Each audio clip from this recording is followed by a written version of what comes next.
बच्चे को अपनी आगोश में उठा लिया, उसे बहुत प्यार किया मुस्तफ़ा ने। सहाबा आगे बड़े अर्ज करने लगे, या रसूल अल्लाह, आका बच्चे तो और भी हैं, आपने इसी बच्चे को आगोश में उठाकर के प्यार क्यों किया? तो मेरे आका इरशाद फरमाते, ये वो बच्चा है कि जब इन गलियों से मेरा बेटा मेरा हुसैन गुजरता है तो ये बच्चा हुसैन के तलवे की खाक को उठाकर अपनी पेशानी पे लगा लेता है। बोले बोले समझ में आ रही है तो बोले सुभान अल्लाह। मुस्तफ़ा ने इसलिए उस बच्चे को अपनी आगोश में उठाकर के प्यार किया कि ये वो बच्चा है कि जब हुसैन इन गलियों से गुजरता है तो हुसैन का कदम जमीन पर जहां रखा जाता है उस जगह की मिट्टी को ये बच्चा उठाकर अपनी पेशानी का ताज बनाता है। इसलिए मुस्तफ़ा ने उस बच्चे को चूमा है। लोगों कुर्बान जाओ और जिसकी रगों में मेरे हुसैन का खून हो। जुमला समझ में आ रहा तो बोले, जिसकी रगों में हुसैन का खून हो, गौसे आदम का लहू हो, अगर हम उनके हाथों को चूम लें तो इंशाअल्लाह रोज़े महशर में मुस्तफ़ा हमसे जरूर प्यार फरमाएंगे। एक शायर ने कहा था, ये मौजज़ाते पैगंबर नहीं तो क्या है, मेरे रसूल से पत्थर कलाम करते हैं। ये मौजज़ाते पैगंबर नहीं तो क्या है, मेरे रसूल से पत्थर कलाम करते हैं। और हुई है जब से पैगंबर की आल से निस्बत, बड़े बड़े मुझे झुककर सलाम करते हैं। हुई है जब से पैगंबर की आल से निस्बत, बड़े बड़े मुझे झुककर सलाम करते हैं। हजरात ये उस घराने से ताल्लुक रखते हैं अल्हम्दुलिल्लाह जिनकी तारीख आपने पढ़ी होगी और आपने सुना भी होगा। जिरहिटा शरीफ हमारे बहुत करीब जगह है। दूर दूर से लोग, पूरे हिंदुस्तान से नहीं बल्कि यूं कहिए कि दीगर ममालिक से लोग जिरहिटा शरीफ आने की आरजू और तमन्ना रखते हैं। अल्हम्दुलिल्लाह हम किस कदर खुश नसीब है, हम तो इतने करीब रहते हैं कि जब चाहें दादा मियाँ की बारगाह में हाजिरी दे सकते हैं, जब चाहें हुजूर सैयद शाहिद मियाँ साहिब क़िबला दामजिल्ला वली की बारगाह में हाजिर हो सकते हैं। ये हमारे आपके मुकद्दर की बात है। आइए जिरहिटा शरीफ की बात कर लें। आप बखूबी जानते हैं, मुझसे ज्यादा करीब आप रहते हैं, लेकिन फिर भी आप मुझ गुलाम से सुन लें। ये वही जिरहिटा है। आपने सुना होगा कि यहाँ जिन्नात बसा करते थे, यहाँ जिन्नातों का बसेरा हुआ करता था, यहाँ जिन्नातों ने अपने रहने का ठिकाना बना रखा था। अल्लाह अकबर लोगों, फिर आपने सुना होगा अल्लाह अल्लाह कि यहाँ जो भी आता था जिन्नात उसे उठा करके फेंक दिया करते थे। ये तारीख जिरहिटा मैं आपको सुनाने लगा हूँ। जो मुसाफिर आकर के ठहरता था जिन्नात उठा करके फेंक दिया करते थे। अल्लाह अकबर लोगों, फिर एक दिन वो आया कि इसी सरजमीन जिरहिटा पर कोई और नहीं बल्कि औलादे अली आ गया था। एक दिन वो आया, इस जिरहिटे की धरती पर औलादे रसूल आ गए। कोई इनके जद्दे आला हुजूर मुअज्जम शाह रहमतुल्लाह अलैह ने जब अपना कदम मुबारक जिरहिटा की धरती पर रखा, अल्लाह अकबर, आप जानते हैं ये अल्लाह वाले जब आते हैं तो इनके पास होता क्या है, न तलवार होती है, न इनके पास भाले होते हैं, न इनके पास लाठी डंडे होते हैं। अल्लाह अकबर, अगर इनके पास कोई हथियार होता है तो गौसे आदम की तस्बीह के दाने हुआ करते हैं। अगर बात समझ में आ रही है तो बोले सुभान अल्लाह। हजरात वही गौसे आदम का बेटा जिरहिटा की धरती पर आया। अल्लाह अकबर, जब आकर के कयाम किया, आकर के बैठे तो बस्ती के लोगों ने कहा, हुजूर यहाँ तो जिन्नात मकान बनने नहीं देते, यहाँ तो किसी मुसाफिर को ठहरने नहीं देते, यहाँ तो आने वाले को उठा करके दूर फेंक दिया जाता है। ऐसा करना, शाम होने से पहले पहले आप यहाँ से चले जाना। आप कोई ताकतवर भी नहीं लगते, आपके पास कोई हथियार भी नहीं है, लेकिन इतना याद रखिए जब अल्लाह वाले आते हैं तो हाथ में कोई हथियार लेकर के नहीं आते बल्कि मुस्तफा का किरदार लेकर के आते हैं। मेरे गरीब नवाज जब हिंदुस्तान की धरती पर आए थे, इधर से फौज लुट करके जा रही थी, कट करके जा रही थी। अल्लाह अकबर, मुलाकात होती है। कहा मोइनुद्दीन कहाँ जा रहे हो? कहा हिंदुस्तान जा रहा हूँ। कहा करना क्या है? कहा हिंदुस्तान में परचम इस्लाम लहराना है, हिंदुस्तान में इस्लाम के परचम को बुलंद करना है। कहा देखते नहीं हम कट करके आ गए, देखते नहीं हम भाग करके आ गए, देखते नहीं हमारी फौज वहां सब की सब मारी गई, बाकी हम वापस आ रहे हैं। तुम जीत नहीं पाओगे, इस्लाम का झंडा उठा नहीं पाओगे। हमारे पास तो इंतजाम थे, हमारे पास तो तलवारें थी, हमारे पास तो भाले थे, हमारे पास तो बड़े बड़े वापर इंतजाम थे। गरीब नवाज, मोइनुद्दीन तुम्हारे पास क्या है? तो मेरे गरीब नवाज ने कहा था, वो लुट करके पिट करके आने वालों, तुम लोहे की तलवार लेकर गए थे। मोइनुद्दीन हाथ में लोहे की तलवार लेकर नहीं, बल्कि लबों पर मुस्तफा का किरदार लेकर जा रहा है। किरदार मुस्तफा लेकर के आए, बोले जरा जोर से सुभान अल्लाह। किरदार मुस्तफा लेकर के आए, अल्लाह अकबर। मैंने कहा नहीं कि जब आते हैं तो कोई तलवार हाथ में नहीं होती। अल्लाह अकबर लोगों, इनके हाथ की जो तस्बीह होती है वही समझ लीजिए सबसे बड़ी तलवार है, वही समझ लीजिए कि सबसे बड़ा हथियार है। आपने सुना होगा एक स्टेशन पर एक अल्लाह वाले घूम रहे थे, हाथ में तस्बीह थी, वहीं एक इंस्पेक्टर घूम रहा था, उसके पास रिवॉल्वर थी। उसने पूछा, ओ बाबा ये हाथ में क्या है? बाबा ने कहा तेरे हाथ में क्या है? कहने लगा ये तो मेरे हाथ में हथियार है। तो बाबा ने मुस्कुरा करके कहा ये मेरा हथियार। वाह वाह वाह वाह, सुभान अल्लाह सुभान अल्लाह, ये मेरा हथियार है। कहा बाबा कहां से मिला?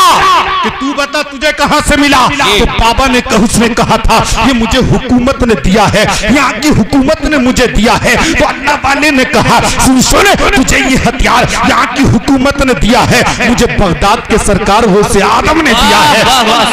लोगों उसी हथियार को लेकर के आ गए हैं। कहने लगा बाबा तुम्हारे हथियार का कमाल क्या है? अल्लाह वाले ने कहा तेरे हथियार का कमाल क्या है? लोगों सुनो, तब उसने रिवॉल्वर में अपना ताना चढ़ाता है और दरख्त पर बैठे हुए एक परिंदे पर निशाना लगाता है। उसने गोली चलाई, परिंदे के सीने में जाकर के लगी, परिंदा जमीन पे आकर के गिर गया, भड़क जाता है, तड़प करके जान दे बैठता है, ठंडा पड़ जाता है, मुस्कुरा करके कहने लगा बाबा देखा मेरे हथियार का कमाल, अब तुम्हारे हथियार का कमाल क्या है? तो लोगों सुनो, अल्लाह वाले ने उस हथियार को उठाया जो गौसे आदम का दिया हुआ था, बोलो सुभान अल्लाह। उस हथियार को उठाया, उठा करके उस परिंदे के चारों तरफ घुमाया, कुछ पड़ा था तस्वीर को झटका दिया, वो मुर्दा परिंदा उठ करके जिंदा हो गया, उठ करके जिंदा हो गया। अब चूही जिंदा होता है। अल्लाह वाले ने कहा ओ नादान, वो तेरे हथियार का कमाल था, ये मेरे हथियार का कमाल। नाराए तकबीर,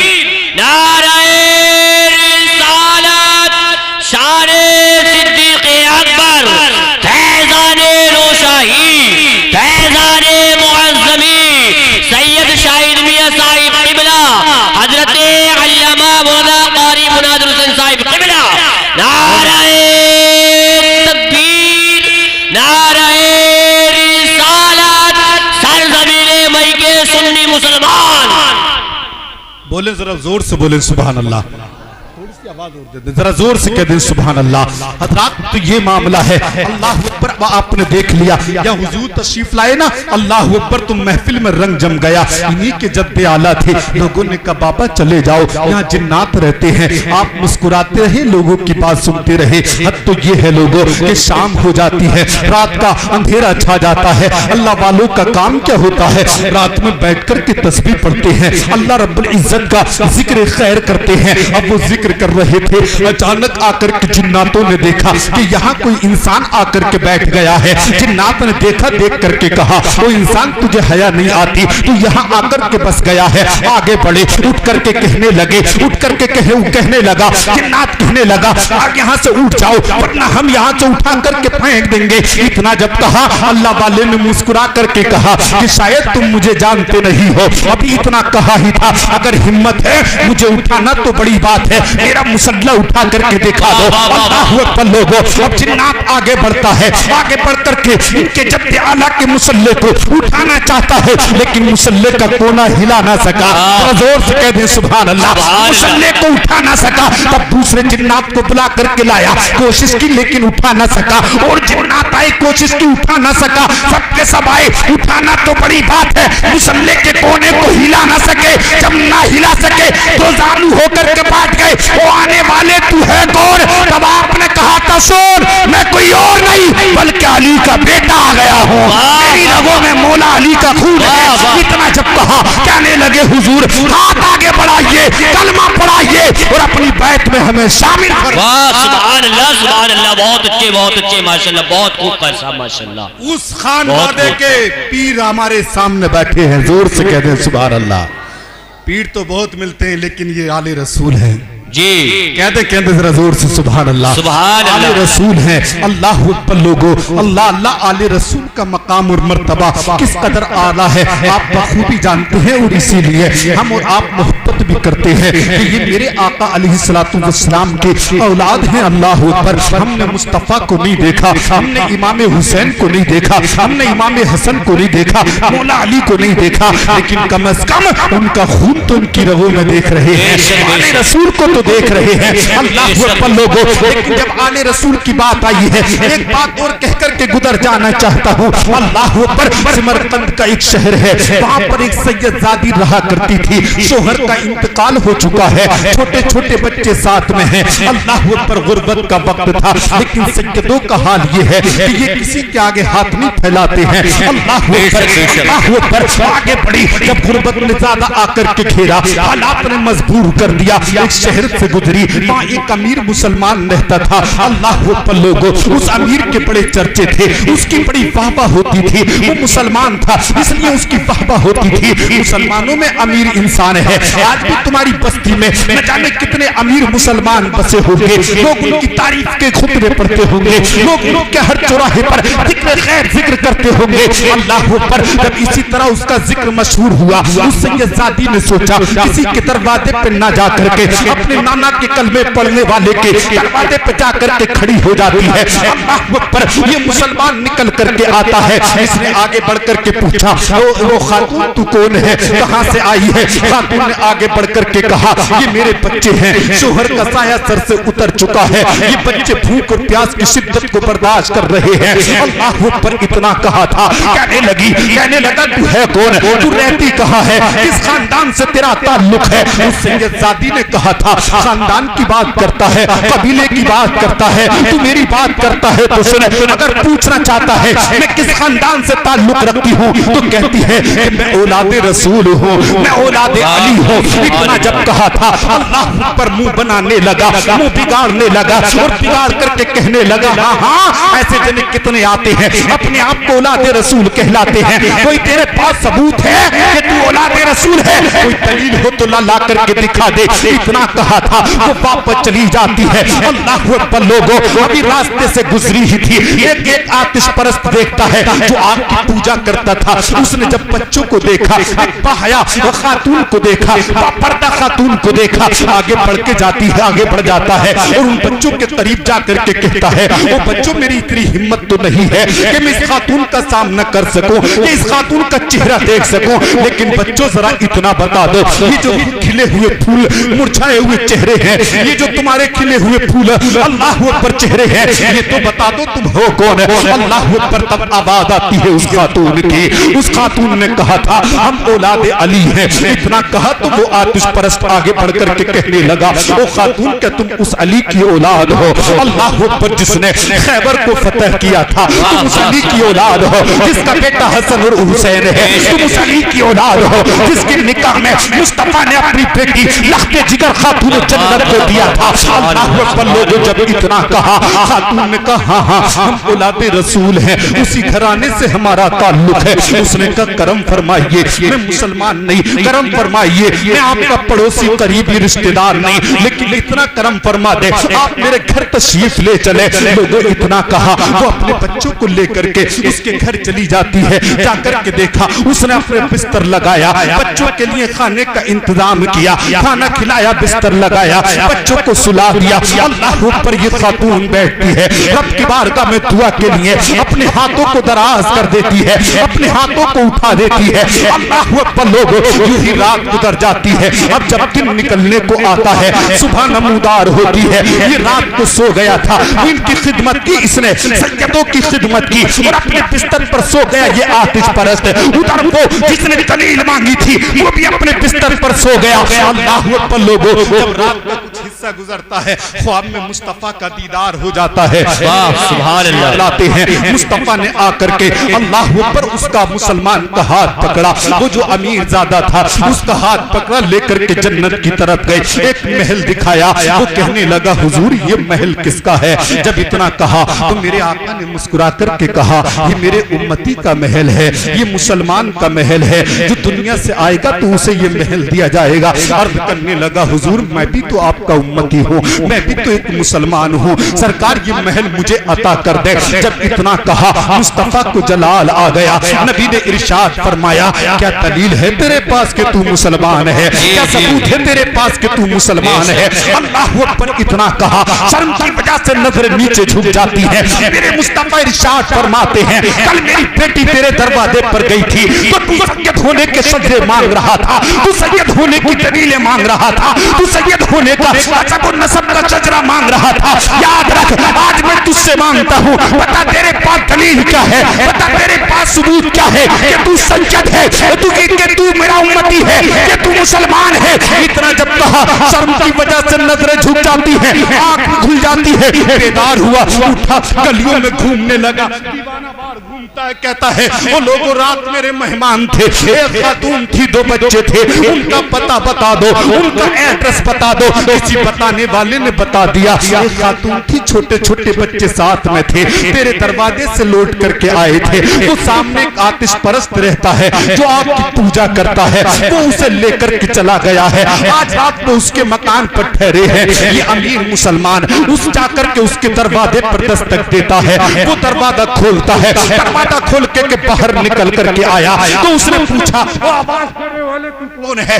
आखिर मेरे दरवाजे पर इतनी सुबह सुबह आवाज क्यों लगा रहा है? कहने लगा दरवाजा खोलो, तेरे घर मेरे मेहमान ठहरे हैं, मेरे मेहमान हैं जो तेरे घर आकर के ठहर गए हैं। अल्लाह अकबर। लोगों इतना कहा तब कौन से मेहमान की बात करता है? तब वही जो रात तेरे घर में आकर के रुके हैं, तेरे घर में आकर के ठहरे हैं। कहने लगा वो तेरे मेहमान नहीं है, वो तो मेरे मेहमान है। तेरे मेहमान होते तो आज रात वो तेरे घर होते, अब तो मेरी किस्मत थी कि वो मेरे घर आ गए हैं। इतना कहा वो सज्जदों को बुलाने वालों, पीरों से प्यार करने वालों, आले रसूल को खाना खिलाने वालों, आले रसूल को एक वक्त का खाना अपने घर खिलाने वालों, मोहब्बत करने वालों, जरा सुनो इसका इनाम क्या मिलता है। उसने कहा था वो आतिश परस्त तू अलग है, मैं अलग हूँ, वो हमारे नबी की शहजादी है, वो हमारे नबी के शहजादे हैं, तो मेरे मेहमान मुझे वापस कर दे। कहने लगा हरगिज़ वापस नहीं करूंगा। तब इसने लालच दिया, लालच कहने लगा मैं तुझे 10,000 दिरहम दे दूंगा, अगर तू वो मेहमान मुझे वापस कर दे तो मैं तुझे 10,000 दिरहम दे दूंगा। इतना कहा तो वो मुस्कुरा करके कहने लगा नादान ये सौदा इतना भी सस्ता नहीं है, अगर जुमला तो मोहब्बत से कह दे सुभान अल्लाह, सुभान अल्लाह। सौदा इतना सस्ता भी नहीं है। कहने लगा कौन से सौदे की बात करता है? तो उसी सौदे की बात करता हूँ जिस सौदे को रात ख्वाब में देख करके मेहमानों को ढूंढ रहा है।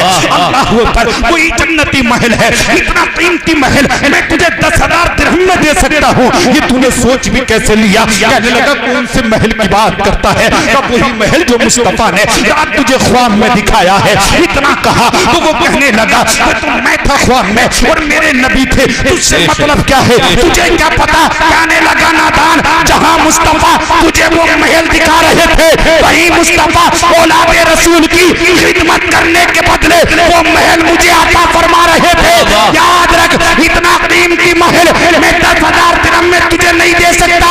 तुझे तो सिर्फ महल दिखाया था, मुझे तो नबी ने कलमा भी पढ़ाया था, मुसलमान भी बनाया था और उस महल का हकदार भी बनाया। नारे तकबीर, नारे रिसालत, औलादे गौसे आज़म, औलादे गौसे आज़म, फैज़ाने नौशाही, नौशाही दूल्हा हजरते अल्लामा मौलाना कारी मुनाज़िर हुसैन साहिब क़िबला, सरज़मीने मई के सुन्नी मुसलमान, नारे तकबीर, नारे रिसालत। वाह वाह सुभान अल्लाह। जश्न शान सिद्दीक अकबर में आने वालों, यहाँ से कुछ पैगाम सीने की तख्ती पर नोट करके ले जाओ, सारी दुनिया को बता दो हम आले रसूल से प्यार करने वाले हैं। ये दुनिया खुद समझ जाएगी कि जब मई के मुसलमान आले रसूल से इतना प्यार करते हैं तो अपने रसूल से कितना प्यार करते होंगे।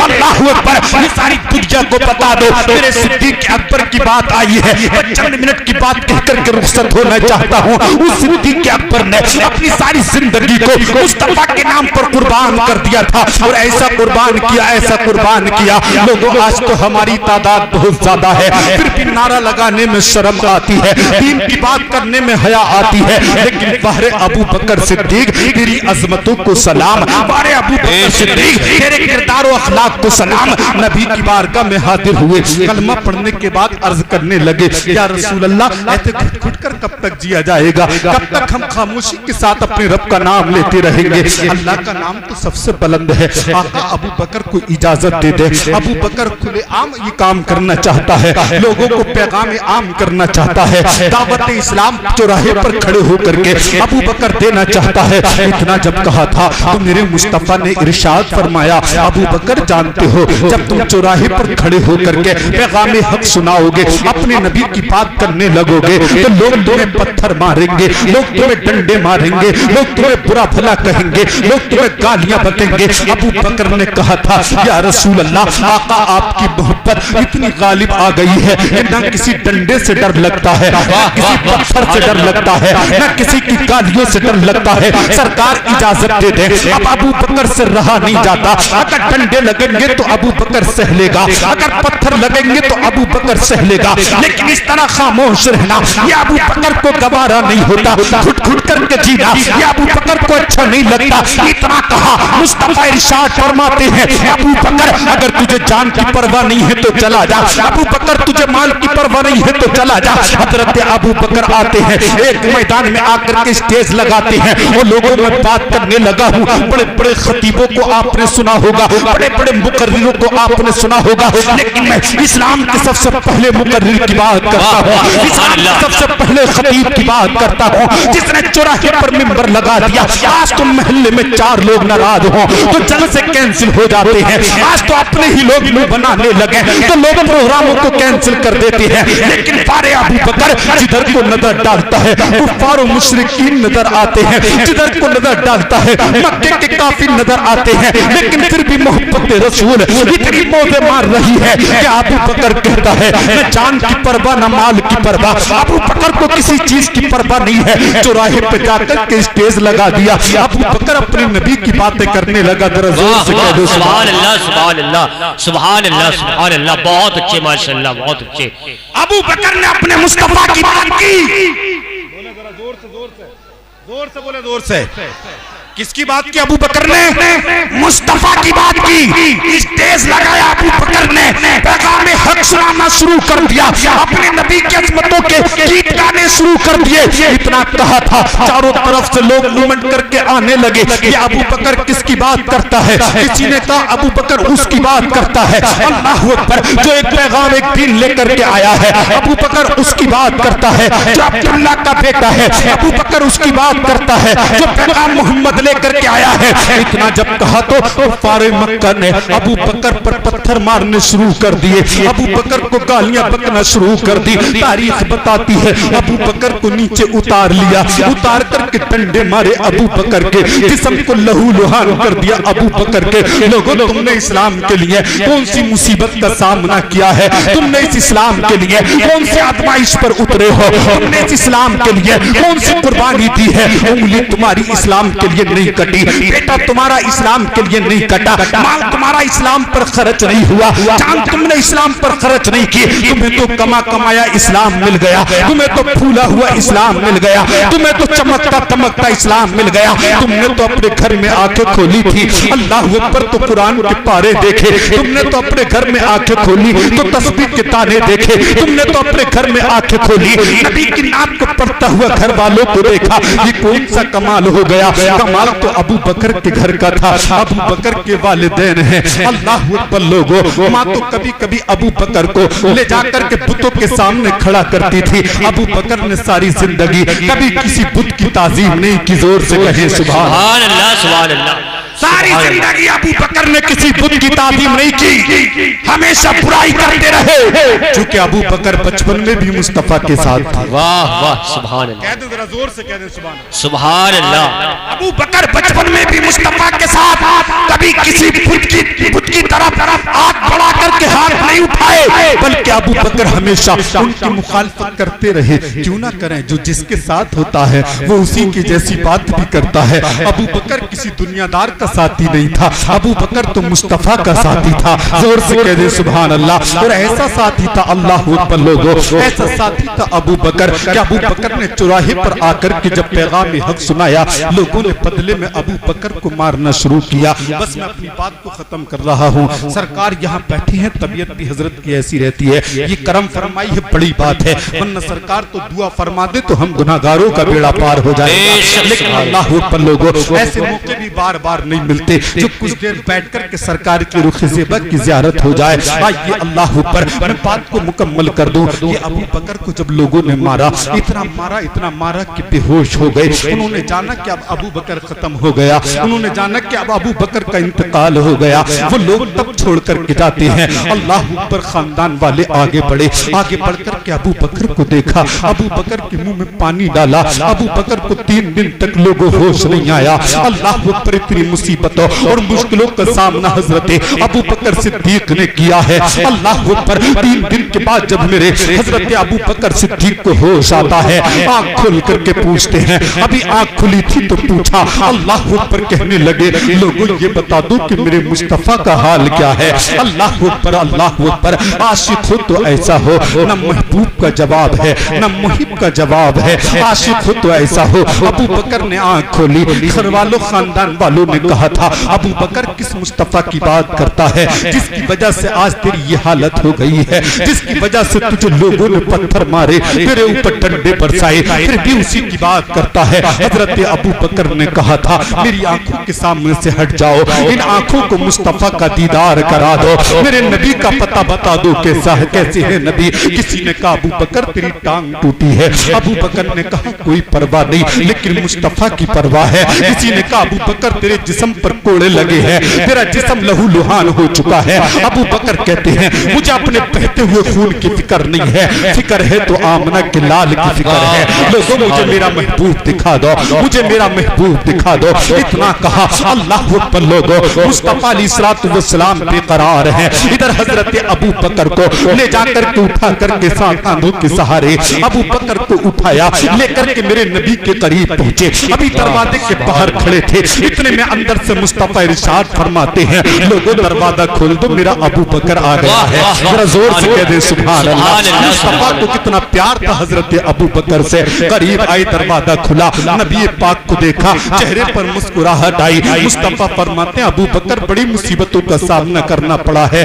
बड़ी मुश्किलों से गुजरे हो। इतना कहा, कहने लगे आका बस आपके चेहरे को देख लिया, सरकार सारे गम दूर हो गए, अब कोई चोट मुझे दर्द नहीं कर सकती, इसलिए कि मेरी आंखों के सामने आपका चेहरा आ गया है। जिसने मुस्तफा को देख लिया, अल्लाह की कसम फिर उसे कोई दर्द कोई चोट महसूस नहीं हो सकती। इसलिए कि मुस्तफा के चेहरे में वो कशिश थी। नबी का चेहरा वो चेहरा था कि मुसीबत ज़दे आकर के नबी के चेहरे को देखते थे तो सारे गम भूल जाया करते थे। अल्लाह अकबर, नबी के चेहरे को देखा, सारे गम भूल गए। उनकी महक ने दिल के ऊंचे खिला दिए हैं, जिस राह चल दिए हैं ऊंचे बसा दिए हैं। अल्लाह रे जहन्नम अपनी न सर्द होगा, रो रो के मुस्तफा ने दरिया बहा दिए हैं, रो रो के मुस्तफा ने दरिया बहा दिए हैं। और उनके निसार कोई कैसे ही रंज में हो, उनके निसार कोई कैसे ही रंज में हो, जिस राह चल दिए हैं सब गम भुला दिए हैं।